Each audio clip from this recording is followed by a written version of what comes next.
I really like this section of the course because it accomplishes quite a bit. We've done chapters in the past about supply and demand and optimization, where you're looking at marginal benefits and marginal costs. We've looked at chapters on estimation, where you're using Excel and running regressions and getting coefficients out of that and being able to create equations for functions that you're interested in. And we just finished going into the cost curves that businesses have, so the sort of internal dynamics of their production side and how expensive it is to produce the output that they're producing.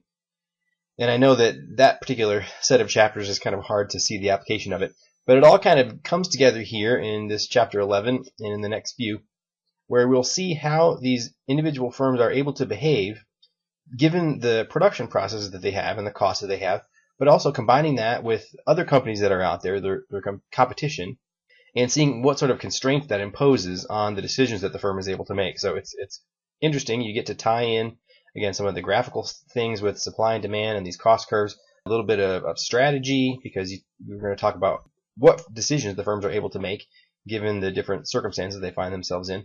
And again, you get to maybe get a little bit of stats nerddom in there because we get to run some regressions and come up with some equations for the cost curves and marginal revenue and all that stuff.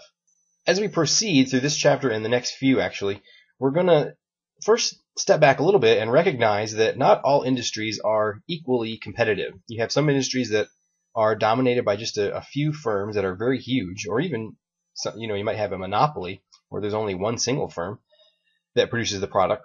And then as you kind of move away from that end of things, you get more towards the purely competitive end. And so what we're going to focus on here in chapter 11 is perfect competition. And it may seem at the outset a little abstract or not realistic, I suppose, where you say, given the definitions that you're providing us, I don't really think there are any industries that really fit this definition perfectly. And that's okay, really, because as long as if we can understand the theory behind perfect competition, which again is going to be a little unrealistic, I suppose, there are plenty of industries that get pretty close to being perfectly competitive. And so being able to understand the theory behind perfect competition will help us to understand situations where it might not be perfect, but it's really close to that. So we'll start out with some of these definitions. Firms are going to be price takers, which means that in the output that they produce, firms decide what price they want to set. And I guess this definition may be a little misleading because you might think, well, every firm has the ability to set whatever price it wants. It decides on what the price is going to be on the menu or, on the label it's stuck onto the product. And that's true. The individual firm does get to decide what price they want to charge. But again, there are going to be some constraints that are imposed on a firm from the outside a lot of times. If it's a monopoly, then there might not be any constraints at all. But if you're in a case of perfect competition where there are a lot of other firms out there, then you don't really have a heck of a lot of ability to charge a price that's different from what the other competitors are charging. And so you kind of take the price as given. So again, we call them price takers. And in pure competition, perfect competition, we're going to assume that every company is very small compared to the entire market. So the entire industry may produce a certain amount of output, and each individual firm produces a very small fraction of that. And that helps to guarantee that these individual firms are price takers. If there was one huge dominant firm that had 50% market share, then they'd probably be able to drive prices for the rest of the industry. But again, in perfect competition, just by definition, there is no single firm that's that large. Every single firm is very small. And so they each take the price as given. Some of these definitions that we're going to go through kind of restate the same concept in a little bit different way. So if every firm is a price taker, that means that no single firm has the ability to charge a price different from what everyone else is doing. And the reason that happens is because every firm basically produces a perfect substitute for every other firm. And sometimes in my principles class, I sometimes talk about apples. If I went into a grocery store, I don't know if I could tell, one Granny Smith apple from another company's Granny Smith apple. Every company's Granny Smith apple kind of looks the same to me. And so I just kind of presume that companies producing these apples, they're producing perfect substitutes for one another. Or, as it says here, all firms are producing a homogeneous product, meaning they're all basically the same. And if that's true, then there's really no reason why Farmer Bob should be able to charge or command a higher price for his Granny Smith apple than Farmer Joe is able to do. So they all produce the same perfectly substitutable product, and that means they all take the price as given. No individual farmer has control over the price. We're also going to assume that it's fairly easy to get into this particular industry, and so entry into the industry or exit from it is unrestricted. It's very easy for new firms to start up or existing firms to shut down or to leave if they want.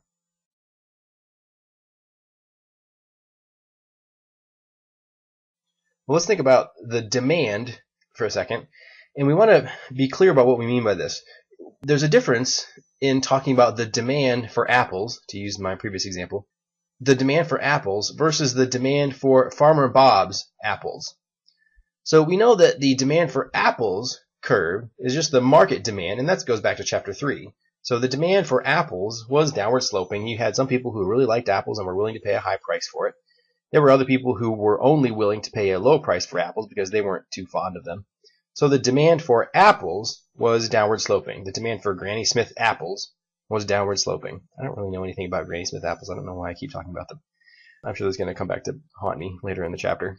But if we talk about Farmer Bob's apples, well, that's a completely different story, because you might say, well, the reason that the apple demand curve sloped down, the reason there were people who were willing to pay a higher price for apples was because those people didn't consider there to be good substitutes for apples.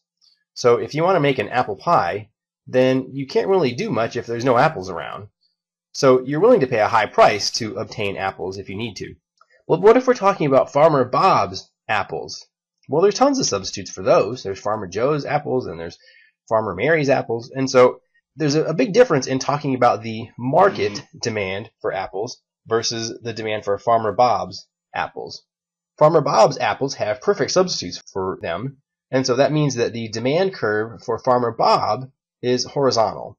And if you remember back, that kind of represents an infinite elasticity, elasticity that's extremely large. That means that, again, if Farmer Bob tried to even make a small price change, a small price increase to his apples, he would lose all of his sales because everyone would say, well, geez, he's selling the same apples as everyone else is. So the firm demand curve is horizontal, and it's horizontal at the market price that these companies take as given. Where does that market price come from? When they say that the price is taken as given, where does that price come from? Well, it's just the market price. It's just the market supply and demand. Whatever that equilibrium price was, that is the price that Farmer Bob takes and has to sell his apples for. And same as Farmer Joe. So the demand for Farmer Bob's apples and Farmer Joe's apples is perfectly elastic, even though the demand for apples in general might not be perfectly elastic. So what's going to happen is, let's think about Farmer Bob, and he's selling his apples, and he's thinking about, well, I'm selling my apples for a particular price right now, and I'm interested in selling one more. I'm interested in increasing my output by 1 unit and selling that extra unit. So I want to know how much extra revenue is going to come in if I do that. Well, Farmer Bob is fairly small compared to the rest of the industry, and his demand curve is horizontal.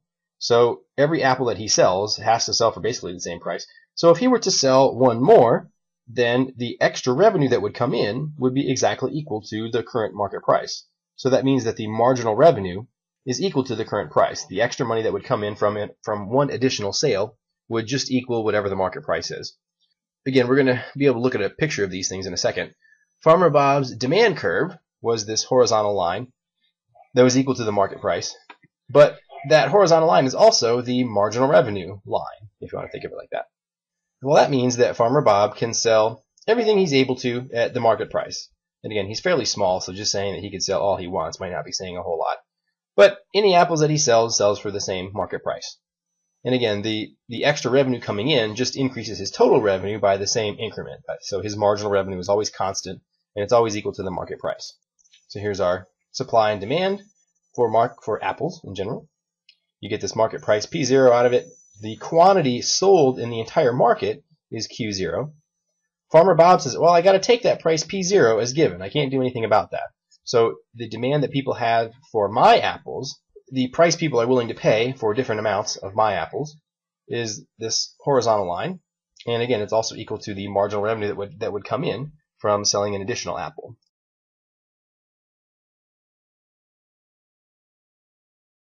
We figure out the demand that Farmer Bob faces, and he has to figure out what he's going to do. He has to make a couple of decisions. He wants to maximize his profit in the short run, and so he has to make a few decisions. Well, the first, should we even bother producing apples at all? Should we produce or should we shut down? That's a specific phrase when we're talking about shut down. It doesn't mean that Farmer Bob is completely closing up his apple orchard and going off and deciding to become a professional wrestler or anything like that. It just means when we say he's shutting down, that just means that he's producing no output that particular period. So it might be that the price is relatively low this month or maybe even this year.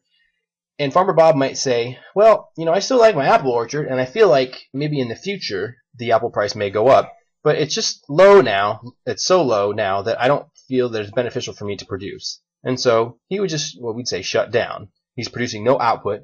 And if he's doing that, he doesn't really need any people working on his farm. He's not using any variable inputs either. So that's what happens if he shuts down. If he does that, that might seem like a costless thing to do because you say, hey, you're not producing any output, you're not hiring any workers, so you don't need to pay any salaries. It's not costless, though, because if Farmer Bob decides to shut down, he has these fixed expenses, too. And so shutting down means you don't earn any revenue at all because you're not selling anything. But it does mean that these fixed costs that you bear no matter what, you still have to bear. You still have to pay those things. So Farmer Bob's decision, if he decides to shut down, still incurs a loss equal to the amount of whatever those fixed costs are. If he decides to shut down, that's the situation. But if he says, well, no, I think I should produce this period, then if he produces, he has to make a further decision. Now that I've decided that I am going to produce, how much output do I want to produce? There's going to be another decision that will happen in some of the later chapters when we're talking about monopolies or other situations. And in those cases, the company's going to be able to decide what kind of price to charge.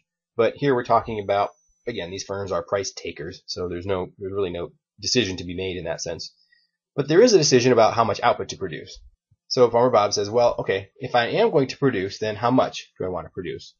And the decision about the amount of output to produce is one that will maximize the total profit. So total profit, again, being total revenue minus total costs. We're going to make a distinction between the total profit and what's called a profit margin, or sort of an average per unit profit. The company wants to maximize the total amount of profit over all the units that are being sold, not just the average profit on each individual one. And you'll see why we make this distinction later on.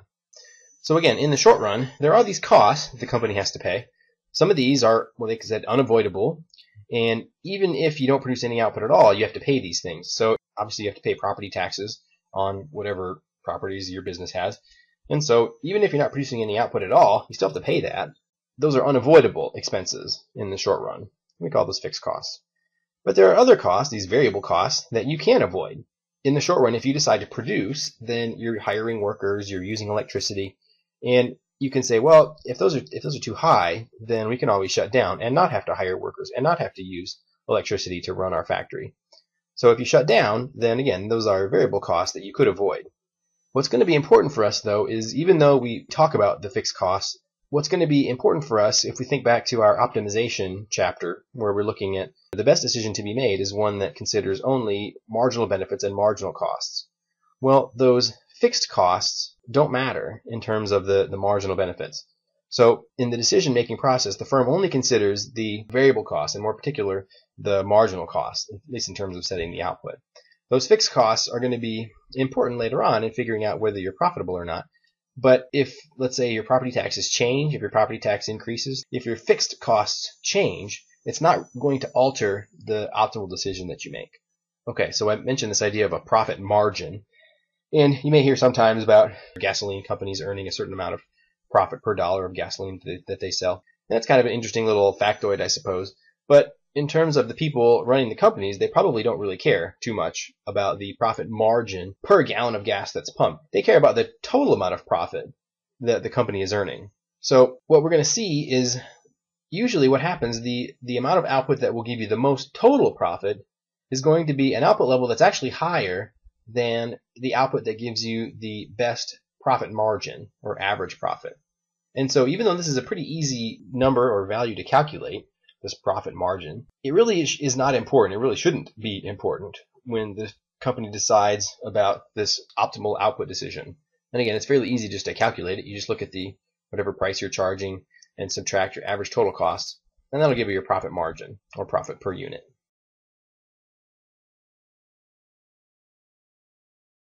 If we look at a picture here, here's some cost curves, and we'll say that the price is $36, and you can kind of eyeball it a little bit and say, well, I've got my price here. This is Farmer Bob's. He's charging $36 for an apple. Those are pretty good apples.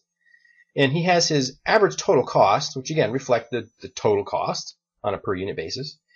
And you might think, well, the best thing that Farmer Bob should do, he wants to get the biggest gap between the money coming in and the money going out. The money coming in is that demand line, the $36. And the money going out in a total sense, in a per unit sense, would be the average total cost curve. And it would seem like the best thing for Farmer Bob to do would be to figure out, well, where's the biggest vertical distance between the demand line and the average total cost curve. And you can see it there at point N. That would be the biggest gap between the demand line and the average total cost curve. It's at the minimum point of the average total cost curve, actually. And that's at 400 units. And you can see that at 400 units, obviously the price that they're charging for the 400th apple and for all the others before that would be $36 per apple. But the average total cost at 400 units would be $16. You can figure out the profit margin would just be this gap between point F and point N, which is a $20 gap. And you can figure out the total profit by figuring out the area of that rectangle. So it's $20 profit per unit times 400 units, or $8,000 profit.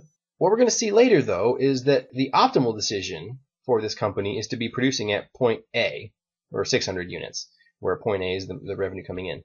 Because, again, what we're interested in is figuring out where does marginal benefit equal marginal cost. If you're thinking about, well, we already used the phrase marginal cost, and that's that SMC line, short run marginal cost. So what about the benefit that a company gets? Well, the benefit from producing apples is to sell the apples, and that's your marginal revenue. The extra benefit coming in is the extra revenue that comes in. And so point A is really the key point. That tells you the amount of output you want to produce, because you say, well, where does the marginal revenue line intersect the short run marginal cost line? And it intersects it at that point A there. And that point A is associated with 600 units of output. And you can see that point B there would reflect the total cost, the average total cost, but it would reflect the total cost. And so you can see, though, the gap between the demand line and the average total cost line is smaller there between points A and B than it is between points F and N, that kind of maximum profit margin gap. So you can see the profit margin is smaller in the point that's going to end up being the optimal. And you might say, well, why the heck would you want a smaller profit margin?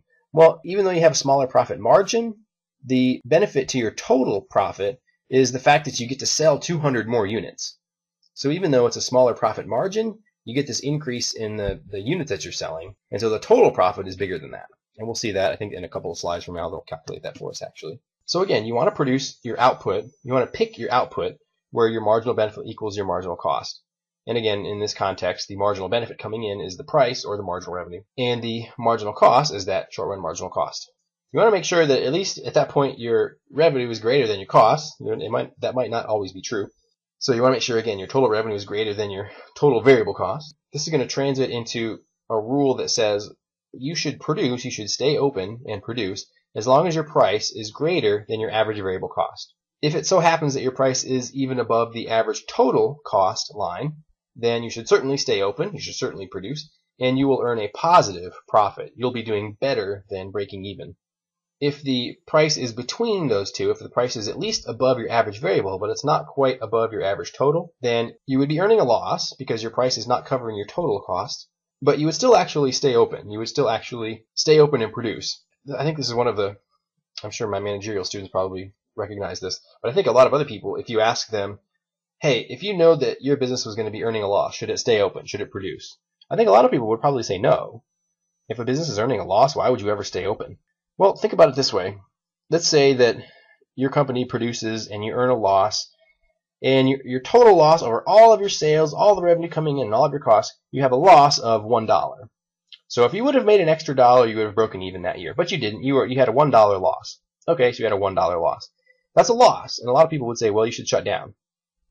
If you shut down, though, remember that you have those fixed costs, and maybe you had $100 of property taxes. So when you stayed open and you earned your $1 loss, you still made enough money. You made enough money to cover all of your costs, including those property taxes, including those fixed costs. You made enough revenue to cover all of those except for $1. So you're $1 short, and you had this $1 loss. If you shut down, though, you have basically a $100 loss because you got to pay all those property taxes. So again, would you rather have a $1 loss by staying open, or would you rather have a $100 loss by shutting down and having to pay all those fixed costs? Obviously, you'd choose the former. But again, I think this is kind of confusing to a lot of people, and they don't see the rationale why you would stay open if you're earning a loss. but hopefully you can see the difference. If I use that $100 property tax example, as long as your loss is less than $100, then you would certainly stay open. So again, well, when would you ever shut down? Well, you would shut down if you can't cover your variable costs. Being able to pay your variable costs means that you're able to pay your employees. And so if you can't even pay them, if your price is less than your average variable cost line, then that means you can't basically pay your employees. And if you can't pay them, they're not going to want to work for you. And that means that you produce zero output. And in that case, you would still have this loss. The loss would be equivalent to whatever your total fixed costs are. You would want to shut down if your price does not cover your variable expenses. So that shutdown price, kind of that rule you should follow, if you are going to shut down, I think we had that question, should the company produce or should it shut down? If you know the price is below that average variable cost, the minimum point on the average variable cost, so you could never do better than that, then you would say, well, we just need to shut down.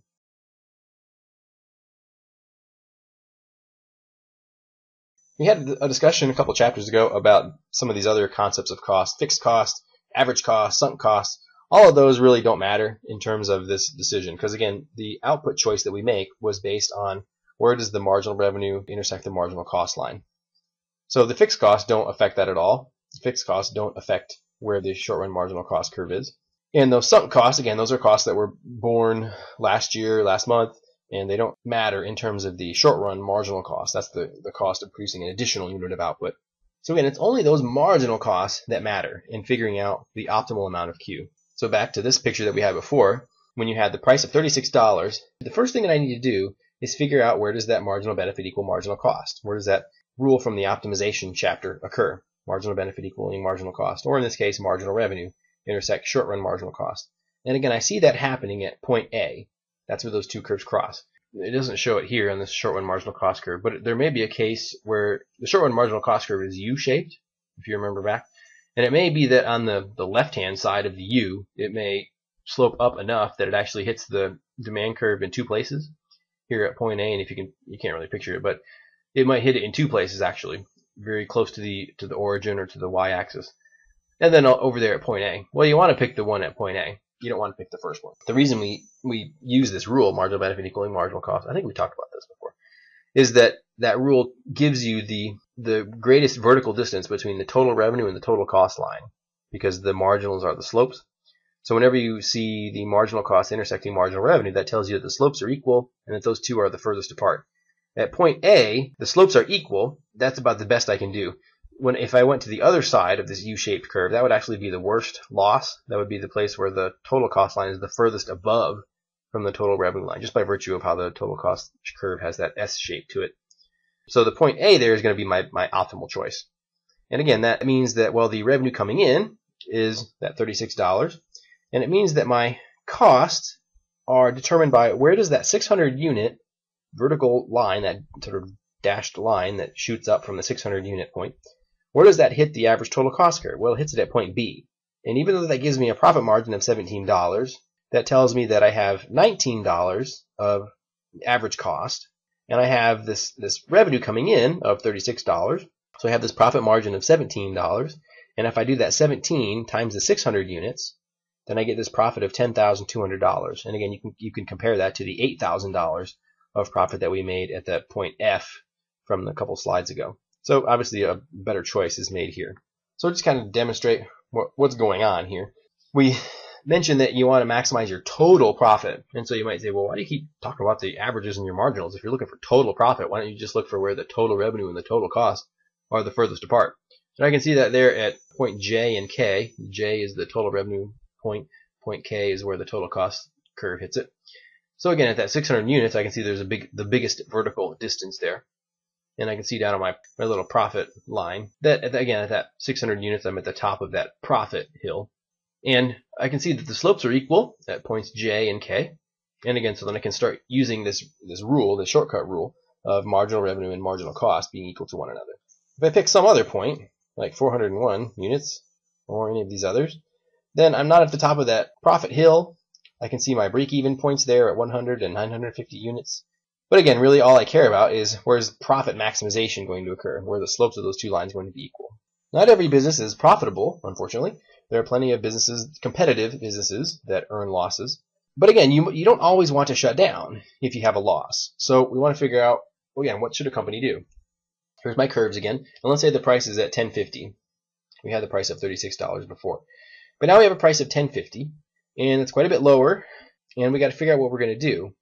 The first thing that I want to do is I want to make my optimal decision. I want to figure out where does marginal benefit equal marginal cost, or where does marginal revenue intersect the short run marginal cost curve. And that intersection occurs at point E, if you can see it there. Marginal revenue intersecting marginal cost at point E, which is 300 units. So again, all I care about is what's happening at that 300 units situation. And I can see that, well, the money coming in, the revenue coming in is at point E, 1050. But my total cost on a per unit basis is up there at point G, which is $17 per unit. So I'm earning a loss now because the total costs are higher than the revenue coming in. So I can see that my revenue coming in would be this rectangle again, $10.50 times 300 units, $31.50. And I think about the total cost that I have would be the $17 times the 300 units. So I have $5,100 of total costs. Well, again, the total revenue is less than my total cost now. So I have this negative profit, negative $19.50.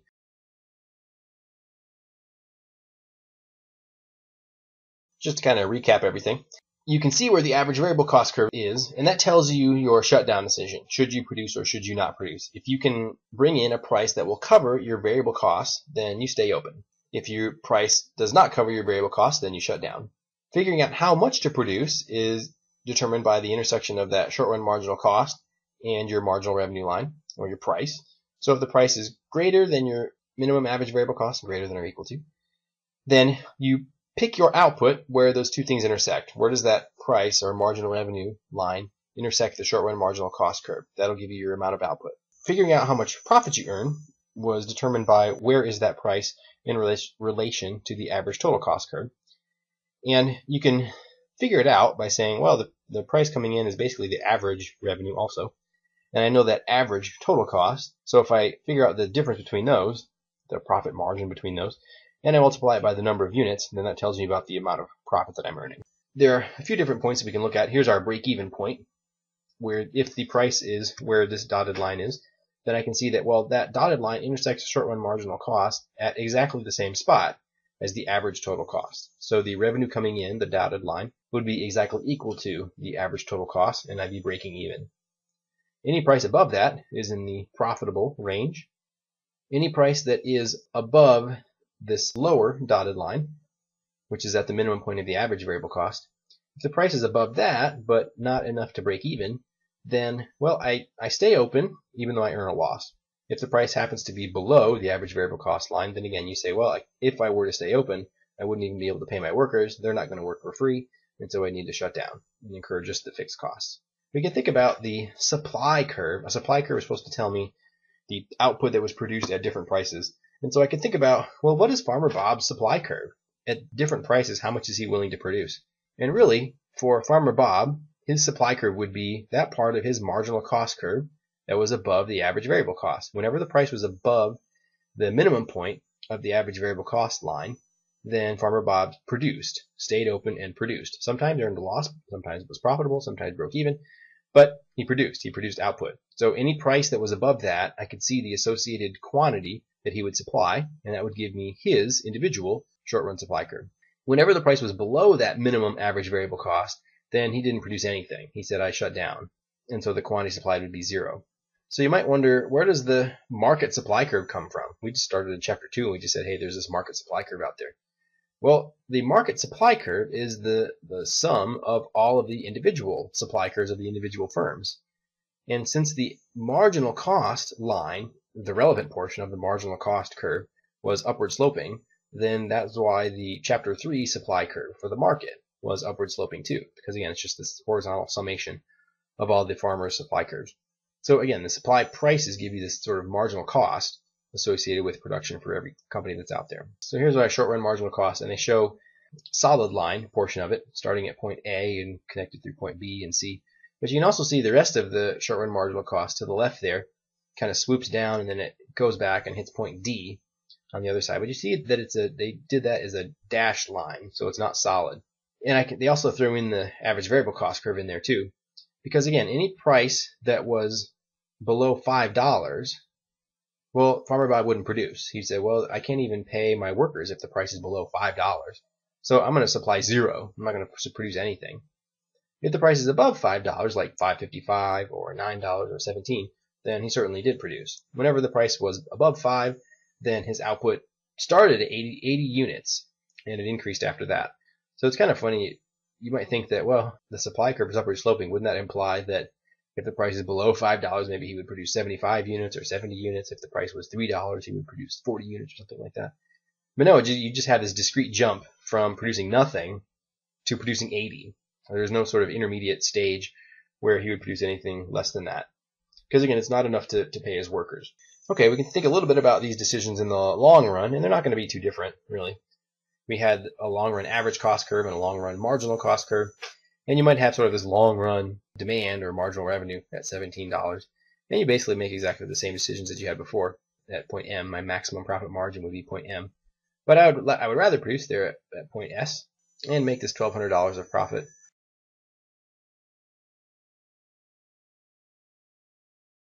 Okay, we can talk about what happens in the long run with these competing companies.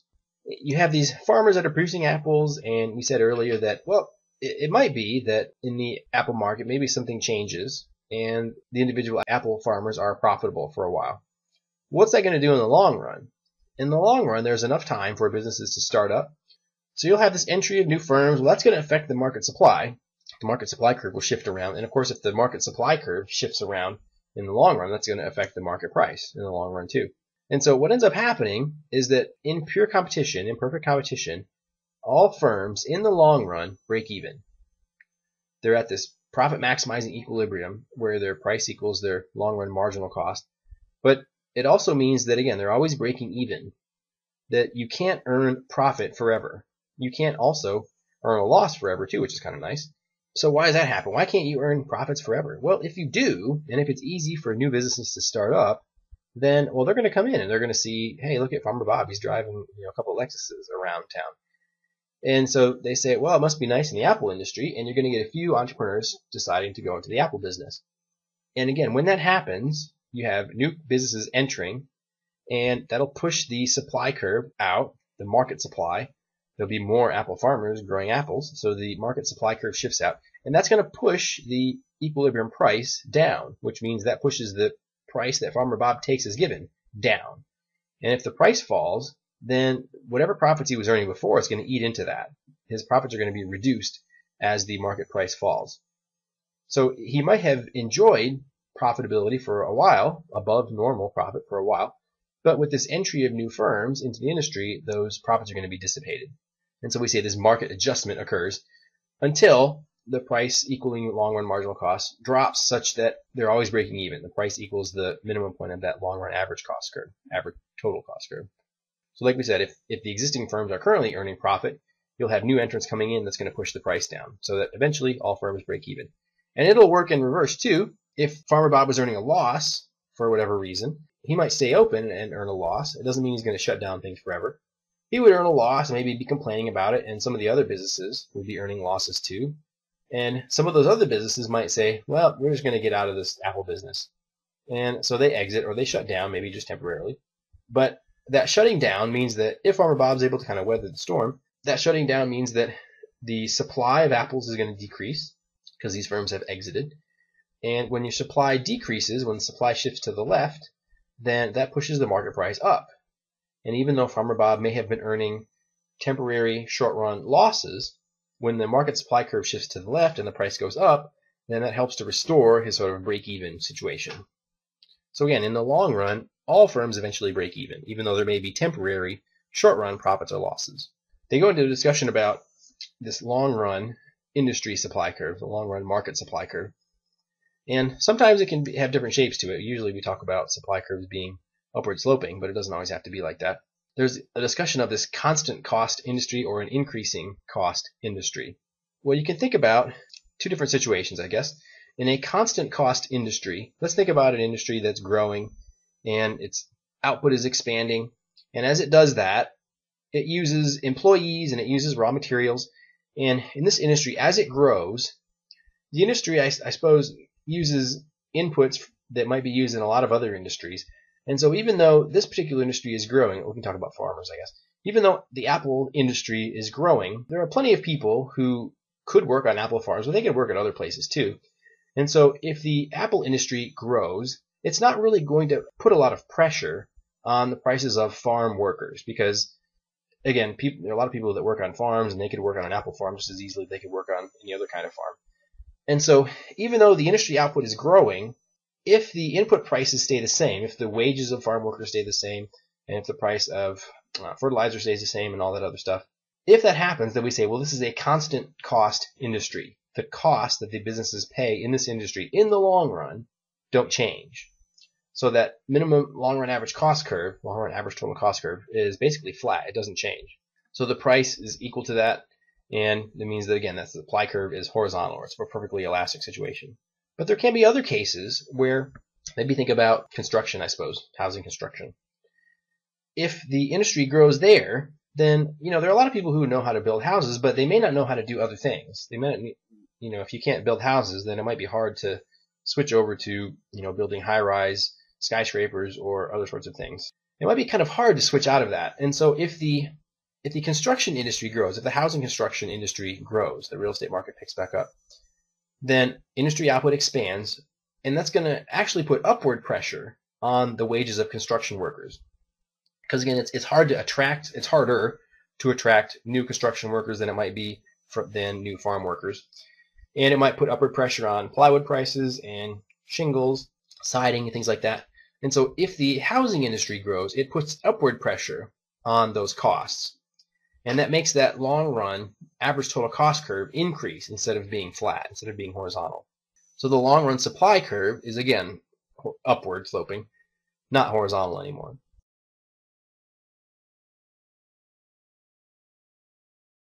If we think about the individual firm, it has this long run average total cost curve, and a market price there hits it at point M, so this company produces 140 units of output.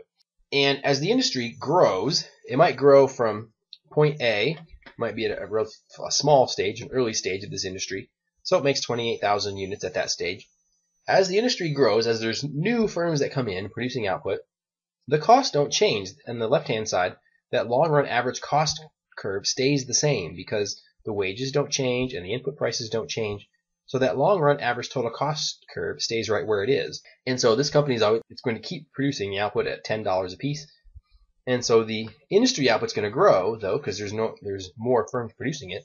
So the industry output grows to 105,000 units. But again, the price that's charged is still exactly the same at point B there, still $10 a piece. The industry might continue to grow, producing 140,000 units. But again, if those wages and input prices stay the same, then you're at point C, where the industry supply curve is still horizontal there at point C. However, when you look at this increasing cost industry, then it might be at an early stage. The individual firm, again, has this long-run average total cost curve A that we'll denote. But when the industry grows, the wages go up and the raw material prices go up. And so the long-run average total cost curve shifts upwards as the industry grows and those costs start to increase. So now I'm at long-run average cost curve B with a higher price, a higher minimum point of $15. And the industry grows again, long-run average total cost curve C, where the minimum point now is $17. So again, when the industry was small, there at point A, I produced 28,000 units. And again, the costs associated with that were at point A. But as the industry grows to point B and point C, 105,000 units, 140,000 units, those costs start to rise. And this industry supply curve, the point that reflects the relationship between the prices and the amounts that are produced, well, it increases now, whereas again, before it was horizontal. The book mentions that there's an alternative way of making an optimal decision. You could figure out, instead of the amount of output that you want to produce, you could figure out the profit maximizing level of input usage. So how can I make a decision about the amount of workers to use that would maximize my profits of producing the output? I want to compare marginal benefits and marginal costs. And so the marginal benefit of hiring a worker is, well, you say, well, that person can produce output. Well, that's true, but the reason we like that person to produce output is so that we can sell it, so that we can earn revenue off of the sale. So there's this term, the marginal revenue product. How much does the total revenue increase from hiring one more person? And you can think of it again. How does your total revenue change as you add your labor input? Again, when we had marginal product, these are two different terms. Marginal product was how does your output change as your labor input increases. This is a different concept. It's as you hire one more person, yeah, that person produces output, but you get to sell it.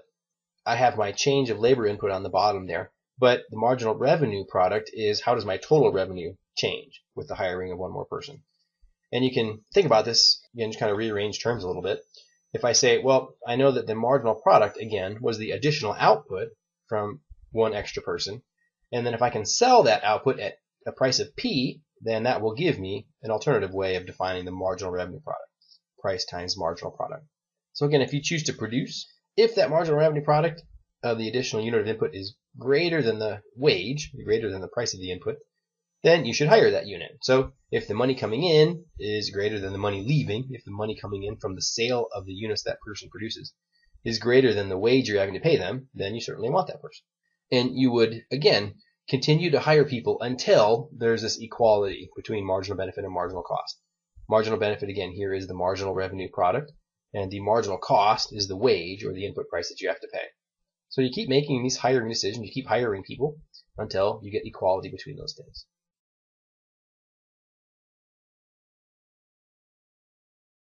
Okay, so again, summarizing, how do we make this profit maximizing decision? Well, first of all, you need to figure out what the price is. Every decision afterwards hinged on that, how much money was coming in. If the price is fairly stable, you might not have to do a whole lot of guessing, but you may actually have to do some forecasting if you're not quite sure about what the future price is going to be. So you can use a lot of those techniques we did earlier. And you may think, well, geez, I have to sit there and figure out the average total cost curve, and the average variable cost, and the marginal cost, and the total revenue line, the total cost line. You don't need to do a heck of a lot of estimations, really, because these equations were related to one another.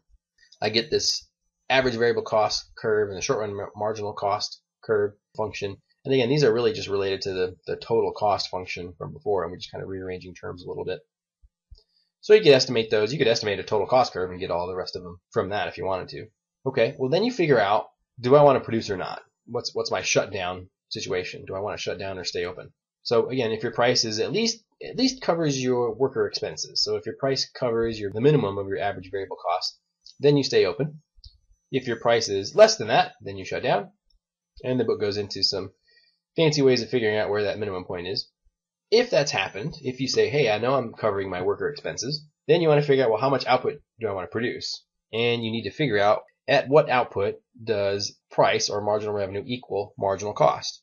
And you had that forecasted price as you guessed from before, and you could figure out some estimate of your marginal cost line that you got from your regression analysis. Set those two equal to each other, solve for it, get your optimal Q. That'll tell you how much output to produce. Well, then I want to know, how much profit am I making? Are we going to be profitable or not? If you've determined that your price is greater than your average variable cost, then you know you don't want to shut down. You know you want to stay open. So you might feel like, hey, if I do this step 5 and I figure out if there's a loss, then maybe I should shut down. No, you've already made that decision before. If your price is above your average variable cost, then you stay open. But again, you may just want to know how much profit are we earning or not? How much loss are we going to have? So profit is total revenue minus total cost. And you could find all those things out. Price minus your average variable cost line times the quantity you're selling.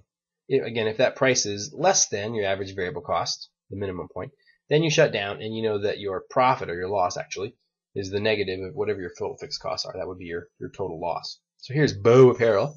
See what happens in this situation. Well, here's my curves. Here's my demand line from before. The first thing I should do is figure out where does marginal cost intersect marginal revenue. And they're at point A. So I know I want to make 8,000 units. And I tell my undergrads that I don't care about what's happening with amounts of output below 8,000. I don't care about any output that's happening from 0 to 79.99. And I don't care about any amount of output greater than 8,000. I don't care about anything that's happening to the right of that 8,000 unit point. All I do is my eye just kind of hones in on that vertical line that's there that starts at point A and goes down. I just care about where those curves are on that line. And I can see that the price there at point A, the horizontal line there, the price is above the average total cost line and obviously above the average variable cost line too. So I know I'm making profit per unit based on the distance between points A and B. And I certainly know that I'm clearing my average variable cost at point C there. May not always be making profit though. So here's another price of $15. I want to figure out how much I want to produce here. And again, I say that the best I can do is to produce at 7,055. And there you see the example of the short run marginal cost curve being U-shaped and hitting at 945 units. That would actually be the 945 units. If you produce that, that would be the worst loss you could possibly have. So you certainly don't want that. You want to kind of jump ahead there to the second time they intersect, which is at 7,055 units. That, again, is going to be the best I can do. And it may not be profitable, but 7,055 units is the best I can do. And so, again, I don't care about any output greater than that or less than that. It just so happens, unfortunately, that at that amount of output, the price coming in is below the average total cost. So I know that I'd be earning a loss. This company would be earning a loss. But at least that $15 price is above the average variable cost line at 7,055 units. So I would be earning a loss, but I would stay open. And you can see the amount of average variable cost there. So I can certainly cover my employee expenses.